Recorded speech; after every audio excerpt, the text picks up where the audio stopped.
सविस्तर विशेष तर आपण पाहणार आहोतच, मात्र या क्षणाची ब्रेकिंग न्यूज।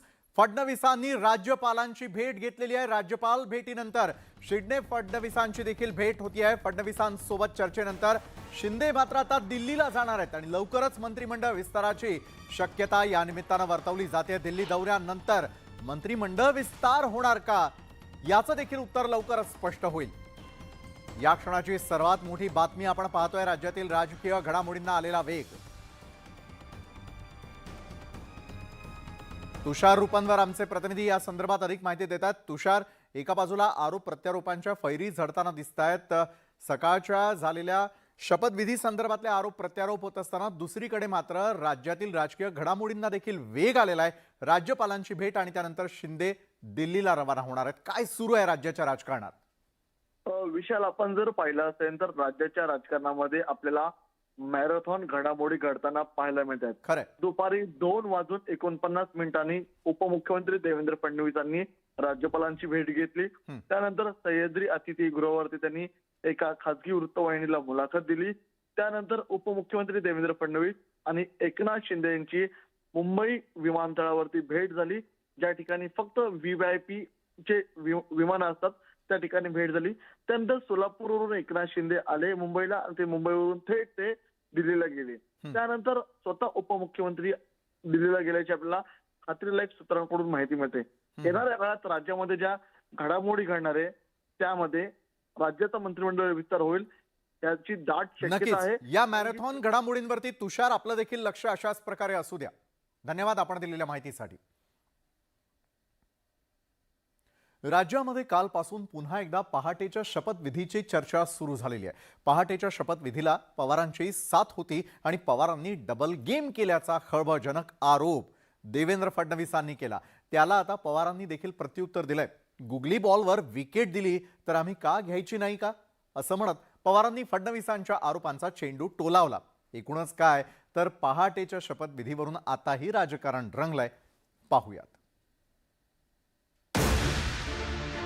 या दिवशी राज्याच्या राजकारणात भूकंप झाला होता।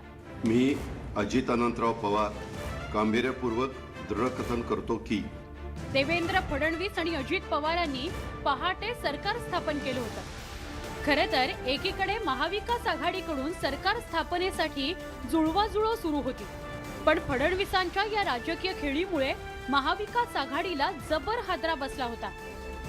पण फडणवीसांचं ते सरकार औट घटकेचं ठरलं। पहाटेच्या शपथविधीला आता जवळपास 3.5 वर्ष उलटून गेली आहेत, पण अजूनही त्यावरून सुरू झालेलं राजकारण काही थांबायचं नाव घेत नाही। एका वृत्तवाहिनीला दिलेल्या मुलाखतीत देवेंद्र फडणवीसांनी या संदर्भात आणखी एक गौप्यस्फोट केलाय।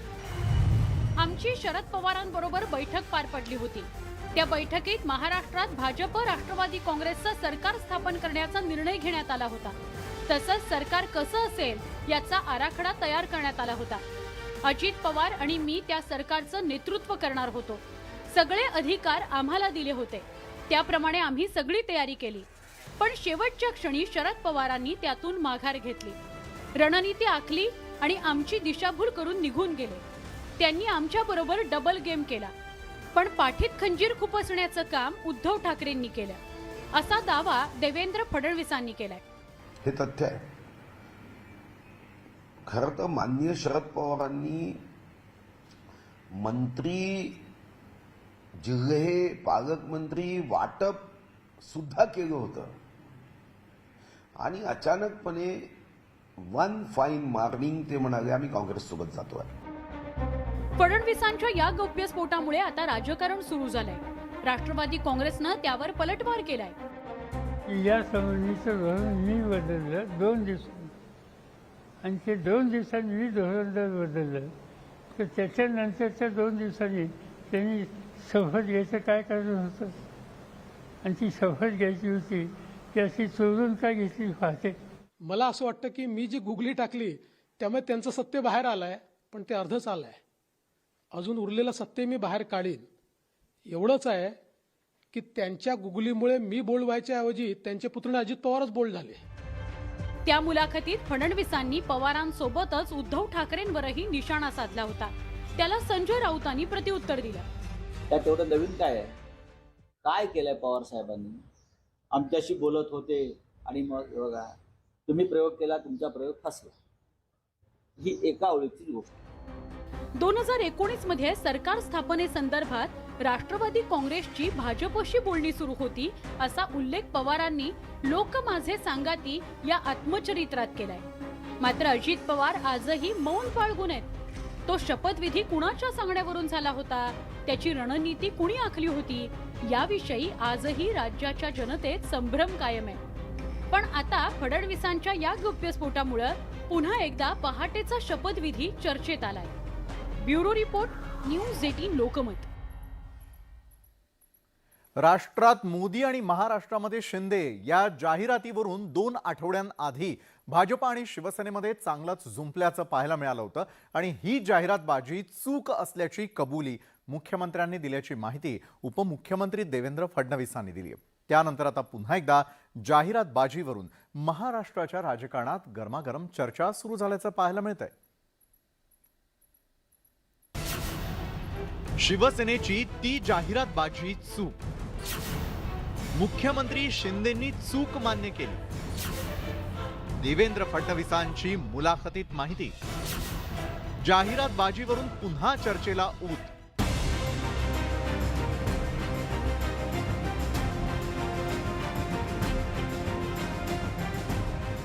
तेरा जून रोजी राज्यातील अनेक वृत्तपत्रात छापून आलेल्या या जाहिरातीनं शिवसेना आणि भाजप युतीत मतभेदांची पेरणी केली. राष्ट्रात मोदी आणि महाराष्ट्रात शिंदे या आशयाखाली एक सर्व्हे या जाहिरातीतून छापण्यात आलेला होता, ज्यात मुख्यमंत्री एकनाथ शिंदेंना देवेंद्र फडणवीसांपेक्षा जास्त पसंती असल्याचं दाखवण्यात आलेलं. अपेक्षेप्रमाणे या जाहिरातीवरून भाजपकडून तिखट प्रतिक्रिया उमटल्यानं आणि 2 दिवसांनंतर हा वाद शमलाही.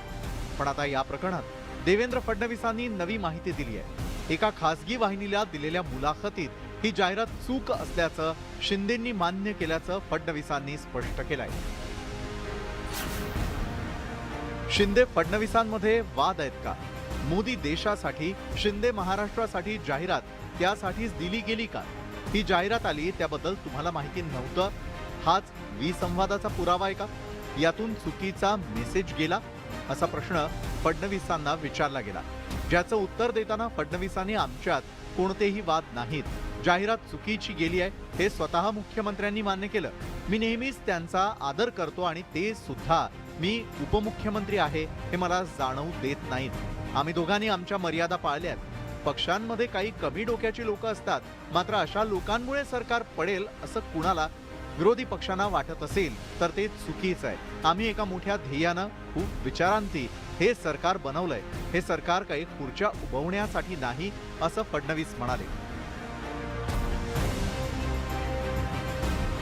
विशेष म्हणजे शिंदेंच्या शिवसेनेनंही या जाहिरात प्रकरणात स्पष्टीकरण दिलंय. वृत्तपत्रात छापण्यात आलेल्या या जाहिरातीची मुख्यमंत्र्यांना कल्पनाच देण्यात आली नव्हती असा दावा शालेय शिक्षण मंत्री दीपक केसरकरांनी केलाय. की मुळातच ही जाहिरात ही मुख्यमंत्र्यांना दाखवून करण्यात आलेली नव्हती. आपण बघितलेलं की मुख्यमंत्री किती बिझी असतात, दिवसभर लोकांना भेटत असतात, फिरत असतात. ते रात्री 12 वाजता ज्यावेळेला त्यांच्या कार्यालयामध्ये किंवा घरी गेले वर्षाला, त्यावेळेला त्यांच्या निदर्शनाला आलं की अशा तऱ्हेची एक जाहिरात वृत्तपत्राला देण्यात आलेली आहे काही कार्यकर्त्यांकडून. त्यावेळेला ताबडतोब त्यांनी ती जाहिरात थांबवण्याची सूचना दिली. एकंदरीतच ज्या जाहिरातीमुळे भाजप शिवसेनेत तणाव निर्माण झाला, तो तणाव मुख्यमंत्र्यांनी चूक मान्य करत मिटवल्याचं उघड झालंय. शिंदे आणि फडणवीसांमध्ये असलेल्या संवादामुळेच हा वाद निवळल्याचं स्पष्ट झालंय. त्यामुळे किमान भविष्यात दोन्ही पक्षात मतभेद होणार नाहीत याची काळजी दोन्ही पक्षांना घेणं गरजेचं आहे. Bureau report, news 18 Lokmat. शिवसेनेवरून शिंदे आणि ठाकरेंमध्ये वर्ष उलटल्यानंतरही संघर्ष सुरूच आहे.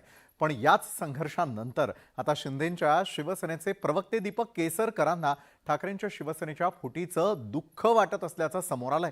दुसरीकडे ठाकरे गटात मात्र अजूनही बंडखोर 16 आमदारांविषयीचा राग कायम असल्याचं दिसतंय आणि त्यामुळे शिवसेनेवरून अजूनही शिंदे ठाकरेंमध्ये रस्सीखेच सुरूच असल्याचं चित्र आहे. शिवसेनेवरून शिंदे ठाकरेंमध्ये सामना. मोठ्या पक्षाची फरफट झाल्याचं दुःख.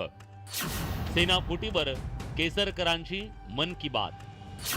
16 आमदार गायब व्हावेत, खैरेंचं साकडं.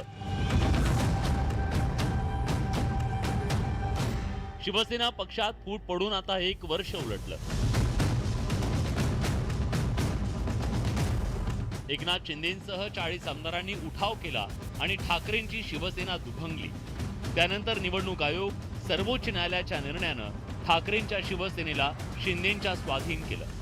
पण आता हा सगळा घटनाक्रम घडून गेल्यानंतर शिंदेंच्या शिवसेनेचे प्रवक्ते आणि राज्याचे शिक्षण मंत्री दीपक केसरकर यांना ठाकरेंच्या पक्षाच्या फरफटीचं दुःख वाटू लागलंय. तशी प्रतिक्रिया केसरकरांनी दिल्यानं आश्चर्य व्यक्त होत आहे. एवढा मोठा पक्ष अशा रीतीने त्याची फरफट झाली, तो फुटला आणि मूळ पक्ष बाजूला गेला आणि एवढी वर्ष त्या पक्षाचं नेतृत्व करणारी लोक बाजूला राहिली. आम्हाला सुद्धा दुःख होतं याचं. एकीकडे दीपक केसरकर शिवसेना फुटीवर दुःख व्यक्त करत असले तरी ठाकरेंच्या शिवसेनेचा राग मात्र कायम असल्याचं दिसतंय. कारण माजी खासदार चंद्रकांत खैरेंनी आषाढी एकादशीला विठ्ठलाकडे 16 आमदार गायब करण्याचं साकडं घातलं, ज्यावर शिवसेनेचे प्रवक्ते संजय शिरसाटांनी विठ्ठल त्यांना सुबुद्धी देवो म्हणत चिमटा काढला.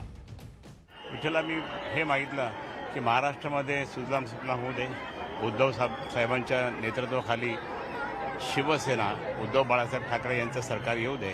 जे आत्ता जे चाललेलं आहे नाटकं, जे खोटे नाटे, जे गद्दार ज्या पद्धतीने सगळं चाललं त्यांचं सगळं कायमचं नायनाट होऊ दे. ते 16 लोक पूर्णपणे गायब होऊ दे, एकदम जाऊ दे तिकडे.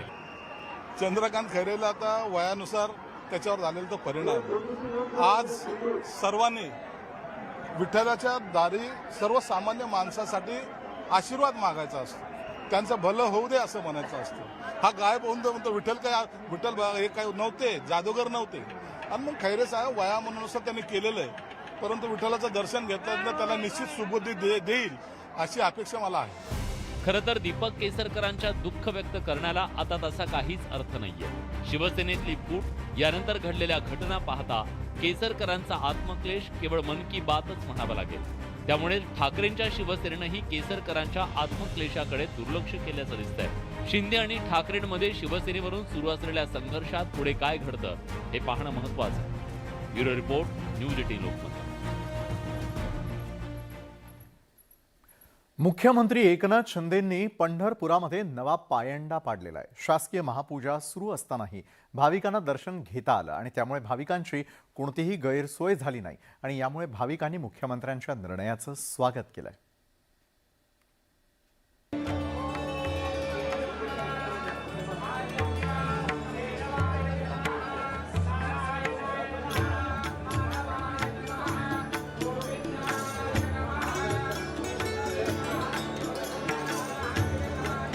पंढरपुरात आषाढी एकादशीच्या निमित्तानं विठ्ठल रुक्मिणीची विधिवत महापूजा करण्यात आली. परंपरेनुसार मुख्यमंत्री एकनाथ शिंदेंनी पहाटे सपत्नीक पूजा केली.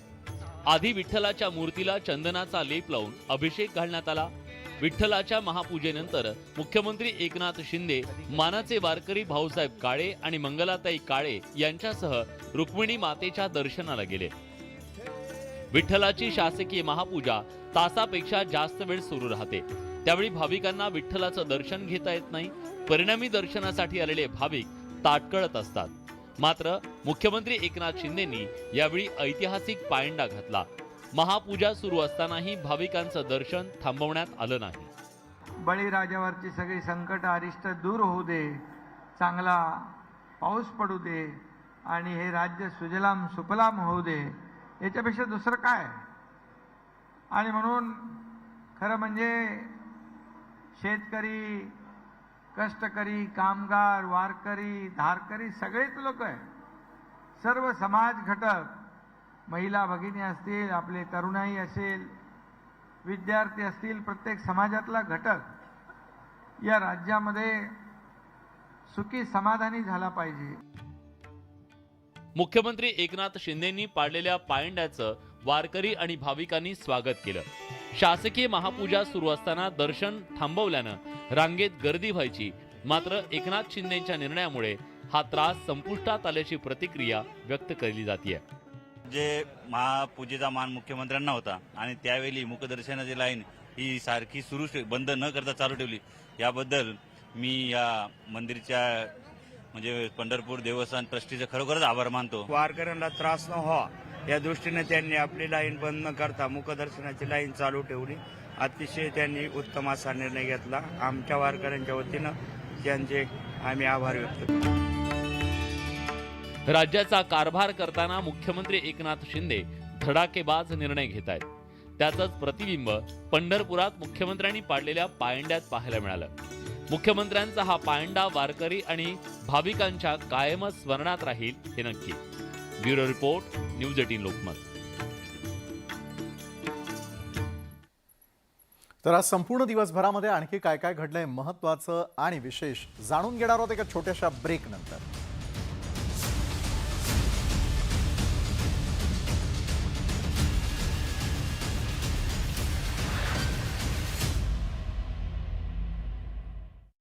निमित्त विठ्ठल रखुमाईच्या दर्शनाकरता डॉक्टर भागवत कराड यांनी वारीत सहभाग घेतला. यावेळी भक्तिरसात तेही न्हावून निघाले. कराडांनी फुगडीचाही आनंद लुटला.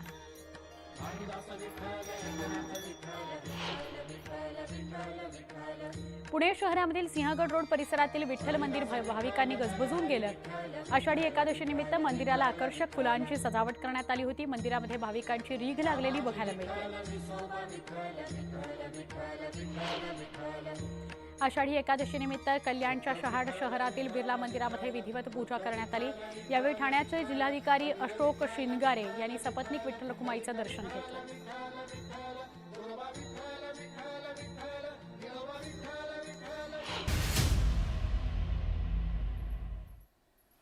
आज दिवसभर चर्चेत एकच विषय राहिला, तो म्हणजे देवेंद्र फडणवीस शरद पवारांविषयी काय म्हणाले आणि शरद पवारांनी त्याला काय उत्तर दिलं. शिवसेनेतील शिंदेंच्या बंडावरून उपमुख्यमंत्री देवेंद्र फडणवीस आणि शरद पवारांमध्ये शाब्दिक युद्ध रंगलेलं आहे. 1978 मध्ये पुलोदाचा प्रयोग करणाऱ्या पवारांना एक न्याय आणि शिंदेंना एक न्याय का, असा सवाल फडणवीसांनी केला. त्याला पवारांनी खोचक प्रत्युत्तर दिलं.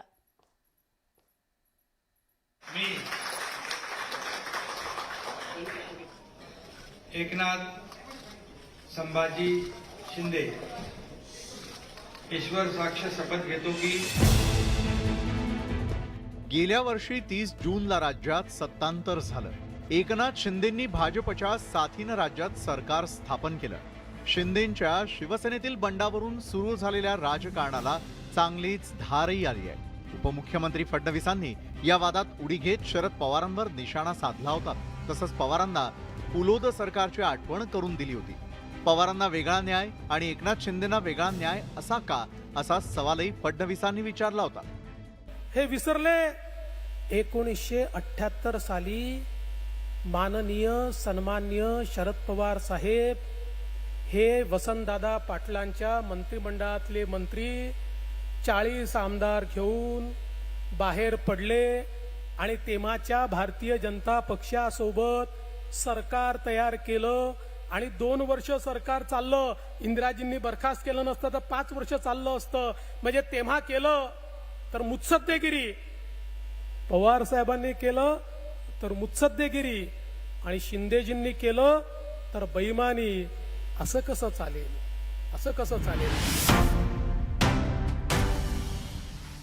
उपमुख्यमंत्री फडणवीसांनी शरद पवारांना पुलोदवरून डिवचल्यामुळे या दोन्ही नेत्यांमध्ये वादाची ठिणगी पडली आहे. फडणवीसांच्या टीकेवर आता शरद पवारांनी पलटवार केलाय. आम्ही काँग्रेसच्या विरुद्ध निवडणूक लढवली आणि त्याच्यामधून नंतर सरकार बनवायच्यासाठी काही गोष्टी त्या ठिकाणी झाल्या. पण ही काँग्रेस एस हा स्वतंत्र पक्ष होता आणि तो स्वतंत्र पक्ष तसाच्या तसा इंटॅक्ट राहून आम्ही सरकार त्या ठिकाणी बनवलं. तर ते लहान असल्यामुळं त्यांना तो कालखंड माहीत नव्हता. शिंदेंच्या बंडाविषयी विरोधकांकडून केल्या जात असलेल्या टीकेला आता शिवसेनेनं हे प्रत्युत्तर दिलंय. यावेळेला पवार साहेबांनी उठाव केला आणि दुसऱ्या वेळेला एकनाथ शिंदे साहेबांनी उठाव केला आणि पवार साहेबांना त्याच्यानंतर 4 वेळा परत मुख्यमंत्री म्हणून महाराष्ट्राच्या जनतेने स्वीकारलं. मग एकनाथजी शिंदेना सुद्धा स्वीकारणार. त्यांचा होता तो उठाव होता आणि आमची आहे तर त्याला गद्दारी म्हणायची. हे कुठला न्याय आहे? आमचा पक्ष संपवण्याचा प्रयत्न राष्ट्रवादी काँग्रेसने केला ना. बंडावरून मुख्यमंत्री शिंदेंवरील विरोधकांच्या टीकेची धार कमी करण्यासाठी भाजप शिवसेनेकडून प्रयत्न केला जातोय आणि त्यासाठी पवारांच्या पुलोद सरकारचा ढाल म्हणून वापर केला जातोय. Bureau report, news 18 Lokmat. विधानसभेच्या निवडणुकांना 1 वर्षापेक्षा जास्त अवधी शिल्लक आहे. मात्र पुढील मुख्यमंत्र्याची चर्चा आतापासूनच सुरू झालेली आहे. उपमुख्यमंत्री देवेंद्र फडणवीस यांनी त्याविषयी थेट भाष्य केलंय. पाहुयात त्याविषयीचा स्पेशल रिपोर्ट. निवडणुका आणि मुख्यमंत्री पदाविषयी सध्या जोरदार चर्चा सुरू आहे. त्यातच राज्याचा पुढचा मुख्यमंत्री ठरवण्याविषयी उपमुख्यमंत्री देवेंद्र फडणवीस यांनी मोठं वक्तव्य केलंय. राज्याचा पुढचा मुख्यमंत्री ठरवण्याचा निर्णय पक्षातील वरिष्ठ घेतील असं वक्तव्य देवेंद्र फडणवीस यांनी एका मुलाखतीत केलं. कोणत्याही पक्षाला आणि कार्यकर्त्याला हेच वाटत असतं की आमचा नेता मुख्यमंत्री व्हावा. पण 2024 ची निवडणूक एकनाथ शिंदे मुख्यमंत्री असतानाच आम्ही लढवू. जो मुख्यमंत्री असतो तोच सरकारचा नेता असतो. त्याच्याच नेतृत्वात निवडणुका लढवल्या जातात असंही फडणवीस यांनी मुलाखतीत सांगितलं. तर देवेंद्र फडणवीस यांचं वक्तव्य स्वाभाविक असल्याचं सुधीर मुनगंटीवार यांनी स्पष्ट केलं. एकनाथजीला पूर्णपणे देवेंद्रजीचा पाठिंबा आहे, भारतीय जनता पार्टीचा पाठिंबा आहे आणि केंद्रीय नेतृत्वाचा पाठिंबा आहे, कुठेही शंका नाही. आणि मला व्यक्तिगत रीतीने वाटतं की हिंदुत्वासाठी सत्तेला पाठ फिरवून एकनाथ शिंदेजी भारतीय जनता पार्टीसोबत आले आहे. शिवसेनेनंही मुख्यमंत्री पदाविषयी त्यांच्या पक्षाची भूमिका स्पष्ट केली. मुख्यमंत्री कोण होणार हे दोघांनी मिळून ठरवायचं आहे असं दीपक केसरकर यांनी सांगितलं. यात काही ऍडजस्टमेंट असू शकते असं सांगून दीपक केसरकरांनी उत्सुकता निर्माण केली. 10 आमदार फुटले, याच्या पलीकडे हे कधी झालं नाही. महाराष्ट्राच्या इतिहासामध्ये हे फक्त 2दा घडलं. एका वेळेला ज्यावेळेला पवारसाहेबांनी उठाव केला आणि दुसऱ्या वेळेला एकनाथ शिंदे साहेबांनी उठाव केला आणि पवारसाहेबांना त्याच्यानंतर 4 वेळा परत मुख्यमंत्री म्हणून महाराष्ट्राच्या जनतेने स्वीकारलं. मग एकनाथजी शिंदेना सुद्धा स्वीकारणार, कारण ते तुम्ही जर खाजगीमध्ये कोणालाही विचारलं, खाजगीमध्ये अगदी राष्ट्रवादी काँग्रेसच्या लोकांना जरी विचारलं तरी ते म्हणणार की असा मुख्यमंत्री, एवढा ॲक्सेसेबल मुख्यमंत्री महाराष्ट्रामध्ये मोजके झालेले आहेत आणि त्याच्यापैकी एकनाथ शिंदे साहेब आहेत, हे ते सुद्धा मान्य करतात. विधानसभेच्या निवडणुकांना 1 वर्षापेक्षा जास्त अवधी असला तरी आत्तापासूनच पडघम वाजायला सुरुवात झाली आहे. सत्ताधारी आणि विरोधकांकडून विजयाचे दावे केले जात आहेत. मात्र मुख्यमंत्री कोण होणार याबाबत सत्ताधारी आणि विरोधक थेट बोलत नाहीयेत. त्यामुळे मुख्यमंत्री पदाचा सस्पेन्स आता पुढील वर्षीच संपेल. Bureau report, news 18 Lokmat. समान नागरी कायद्यावरून महाराष्ट्रात राजकीय रणकंदन सुरू झालंय. भाजपनं समान नागरी कायद्यावरून उद्धव ठाकरेंना घेरण्याची तयारी केली असतानाच खासदार संजय राऊतांनी सत्ताधाऱ्यांवर पलटवार केलाय. त्यामुळे समान नागरी कायद्यावरून महाराष्ट्रात राजकारण तापल्याचं पाहायला मिळतंय. समान नागरी कायद्यावरून जुंपली, नितेश राणेंचा ठाकरेंवर बाण. आर्थिक राजकारणात कायदा हवा, संजय राऊतांचा सरकारवर पलटवार. देशामध्ये पुन्हा एकदा समान नागरी कायद्याची चर्चा सुरू झालेली आहे. पण याच चर्चेला महाराष्ट्रात राजकीय रंग दिला जातोय. कारण समान नागरी कायद्याच्या मुद्द्यावरूनच भाजपचे आमदार नितेश राणेंनी आता थेट उद्धव ठाकरेंना टार्गेट करायला सुरुवात केली आहे. समान नागरी कायदा ज्याबद्दल हिंदू हृदय सम्राट बाळासाहेब ठाकरे यांनी नेहमी ताठर भूमिका घेतली, नेहमी समर्थन केलं. तुम्ही अगर त्यांच्या विचारावर खऱ्या अर्थाने चालला असाल, तुमच्यामध्ये अगर त्यांचं रक्त असेल तर समान नागरी कायद्याला समर्थन करून दाखवा, बिनशर्त पाठिंबा देऊन दाखवा. भाजपच्या या टीकेनंतर ठाकरेंचे शिलेदार असलेल्या खासदार संजय राऊत मैदानात उतरले. राऊतांनी समान नागरी कायद्याच्या प्रश्नावर रोखठोक भूमिका मांडत आर्थिक, सामाजिक आणि राजकीय क्षेत्रातही समान नागरी कायदा असावा असं मत व्यक्त केलं. जर समान कायदा म्हणाल तर प्रत्येक क्षेत्रामध्ये समान कायदा पाहिजे. फक्त हिंदू मुसलमान या मुद्द्यावर समान नागरी कायदा नाही. प्रत्येक क्षेत्रात आर्थिक, सामाजिक, राजकीय, धार्मिक प्रत्येक ठिकाणी समान कायद्याचं अवलंबन केलं पाहिजे, ही आमची भूमिका आहे. राऊतांच्या भूमिकेनं सत्ताधारी बिथरल्याचं दिसलं. शालेय शिक्षण मंत्री दीपक केसरकरांनी राऊत कायदे मंडळाचे सदस्य असल्यामुळे त्यांना संरक्षण असल्याचा टोला लगावलाय. कुठल्याही परिस्थितीमध्ये नगरसेवक आणि आमदार ही तुलना होऊ शकत नाही. ते एक घटनात्मक पद आहे. ज्या प्रकारे पूर्वीसुद्धा या मंडळाबद्दल राऊत बोललेले आहेत, आपल्याला सगळ्यांनाच माहिती आहे की दुसरा एखादी व्यक्ती असं जर वक्तव्य केलं असतं तर निश्चितपणे आतापर्यंत जेलमध्ये असली असती. परंतु एक संरक्षण त्यांना असं सुद्धा आहे की ते खासदार आहेत. समान नागरी कायद्याबाबत सध्या केवळ चर्चाच सुरू असताना महाराष्ट्रात मात्र राजकीय रणकंदन सुरू झालेलं आहे. त्यामुळे या राजकारणामध्ये आता पुढे काय काय घडतं हे पाहणं महत्त्वाचं ठरेल. Bureau report, news 18 Lokmat. आता आपण एक मन सुन्न करणारी घटना पाहणार आहोत. कारमध्ये जळून पत्नीचा मृत्यू झाला असा दावा करणारा पतीच खुनी निघालाय.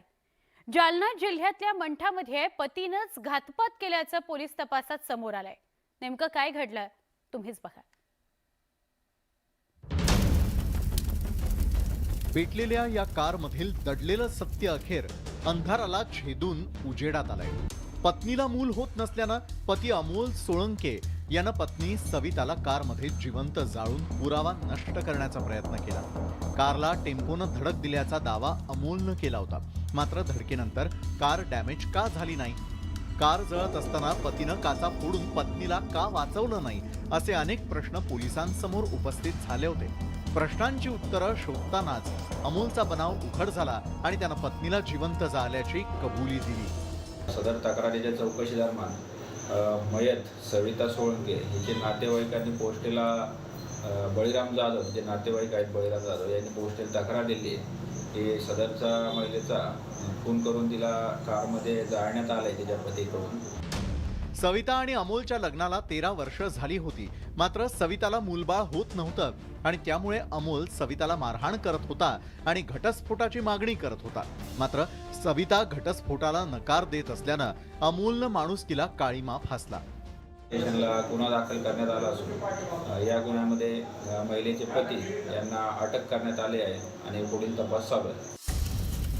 मुलाच्या हव्यासातून हैवानी कृत्य करणाऱ्या नराधम अमोलला कठोरात कठोर शिक्षा करण्याची गरज आहे.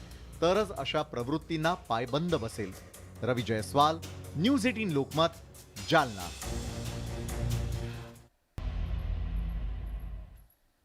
न्यूज 18 लोकमत विशेषमध्ये पुन्हा एकदा स्वागत. संभाजीनगर म्हटलं की डोळ्यांसमोर येतो जातीय तणाव, हिंदू मुस्लिम यांच्यातील दंगल. शहरात आतापर्यंत जेव्हा जेव्हा तणाव निर्माण झालाय तो या दोन्ही धर्मांमध्येच झालाय. अशा धार्मिक तणावामुळे कुप्रसिद्ध झालेलं छत्रपती संभाजीनगर आता त्यांची ही ओळख खोडू पाहत आहे. आषाढी एकादशी निमित्त संभाजीनगरमध्ये हिंदू मुस्लिम एकतेचा नवा अध्याय बघायला मिळाला. पूर्वाश्रमीचं औरंगाबाद आणि आताचं छत्रपती संभाजीनगर जातीय तणावासाठी कुप्रसिद्ध बनलंय. छोट्या छोट्या कारणांवरनं शहरानं अनेक दंगली अनुभवल्या आहेत. औरंगाबाद शहराचा हा पायंडा छत्रपती संभाजीनगर नामकरणानंतर मात्र खंडित होताना दिसतोय. आषाढी एकादशी आणि बकरी ईदला याचीच प्रचिती आली. खरं तर हे दोन्ही सण दोन संस्कृतींचे प्रतीक. बकरी ईदला प्राण्यांची कुर्बानी देण्याची प्रथा, तर आषाढी एकादशी प्राणी मात्र आणि निसर्गावर प्रेम शिकवणारी. पण या दोन्ही परस्पर विरोधी विचारधारांमध्ये सुंदर सुवर्णमध्य साधला गेला आहे. मुस्लिम बांधवांनी बकरी ईदला आषाढी एकादशी आल्यानं कुर्बानी न देण्याचा निर्णय घेतला आणि संत परंपरेचा सन्मान केला. नमाज पढून आम्ही इथं आलो आणि हे आपले जे विठ्ठलाच्या दारी हे जे भक्त येतात त्यांच्या सेवेकरता आम्ही उभे. बकरीची पवित्र कुर्बानी ही तुम्ही आज नाही देणार? नाही, आज नाही देणार, नाही, उद्या देणार. उद्या. हा निर्णयमुळे पूर्ण महाराष्ट्रभरात इतक्या मोठ्या पैमान्यावरती हा मेसेज गेलेला आहे. तर तरी पण हा मेसेज आमच्या पंढरपूरचा पूर्ण महाराष्ट्राने याचा आदर्श घ्यावा असं सर्व मी महाराष्ट्राचे मुस्लिम समाजाला विनंती करतो. आषाढी एकादशीच्या निमित्तानं मुस्लिम बांधवांनी काही ठिकाणी मशिदीवरून दिंडीवर पुष्पवर्षाव केला. छोट्या पंढरपुरातल्या विठ्ठल मंदिराबाहेर वारकऱ्यांवर गुलाब पाकळ्या उधळल्या गेल्या. या वातावरणामुळे पोलिसांच्या डोक्यावरचा ताण कमी झाला. जी एकोपाची भावना आहे ती निश्चितपणे आपल्याला एक भारताला पुढे नेण्यासाठी मार्गदर्शक ठरेल आणि जाती सलोखा हा अत्यंत महत्त्वाचा आहे. तो या ठिकाणी एवढ्या चांगल्या पद्धतीने पाळला गेला याचा आम्हाला पोलीस प्रशासनाला खूप आनंद आहे. छत्रपती संभाजीनगरमध्ये हिंदू मुस्लिम सलोखा नव्हता असं नाही, मात्र आजचं चित्र काहीसं वेगळंच होतं. ईदच्या निमित्तानं पवित्र नमाज अदा केल्यानंतर अनेक मुस्लिम बांधव वारकऱ्यांच्या सेवेसाठी आले. कुणी चहा पाणी तर कुणी फळं वाटप केली. खासदार इम्तियाज जलील यांनी सुद्धा नमाज अदा केल्यानंतर वारकऱ्यांची सेवा केली. एक भाईचारगीचा संदेश देण्यासाठी आम्ही ईदची नमाज अदा करून इथे उभे राहिलेले आहे आणि जे वारकरी इथून जात आहे पंढरपूरला त्यांना आमच्या वतीने काही एक लहानसा का होईना पण एक स्मॉल एक जेस्चर म्हणून आम्ही त्यांना पाणी आणि केलेचा वाटप इथे करत आहे. छत्रपती संभाजीनगर मधल्या या धार्मिक सलोख्याचं राजकीय नेत्यांनीही खुल्या मनानं स्वागत केलंय.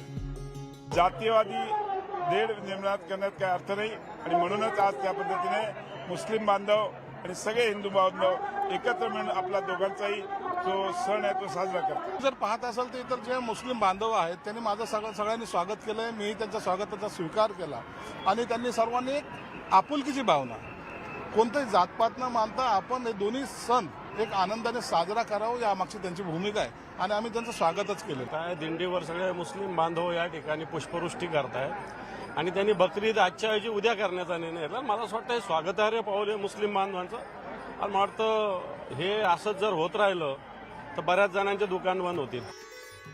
आषाढी एकादशी आणि बकरी ईद एकत्र आल्यानं हिंदू मुस्लिमांमधील सलोखा सुद्धा दिसून आला. आता यापुढे सुद्धा हा एकतेचा धागा तुटू न देण्याची सर्वांची जबाबदारी आहे. त्याच वेळेला सर्वपक्षीय राजकीय नेत्यांनी सुद्धा सामाजिक सलोख्याचं भान जपून राजकारण केलं पाहिजे, जेणेकरून छत्रपती संभाजीनगरमधील शांतता कायम राहील. व्हिडिओ जर्नलिस्ट सुधीर जाधवसह सिद्धार्थ गोदाम, न्यूज 18 लोकमत, छत्रपती संभाजीनगर.